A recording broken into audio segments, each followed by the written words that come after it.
Il-kap tal-Partit Nazzjonalista l-Iksborġ għalli Għawdex għandu jingħata priorità b'investiment f'infrastruttura li tinkludi portijiet, is-saħħa, l-iskejjel, il-qorti u servizzi oħra għall-komunità. Waqt konferenza tal-aħbarijiet f'Għawdex, Dr. Borġ għall-Gvern Nazzjonalista irid isaħħaħ il-konnettività bejn iż-żewġ gżejjer b'investiment fil-port tal-Imġaru fiċ-Ċirkewwa.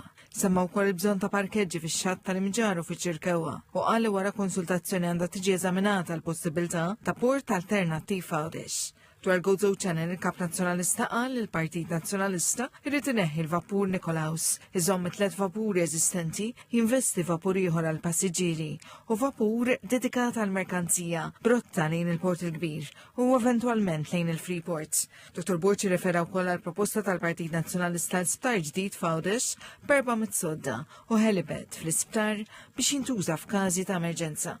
Dwar is-sigurtà qal il-Partit Nazzjonalista jrid isaħħa l-preżenza tal-Pulizija fil-komunitajiet Awċin u jerġa' joħloq skwadra speċifika kontra traffikar ta' droga f'Għawdex.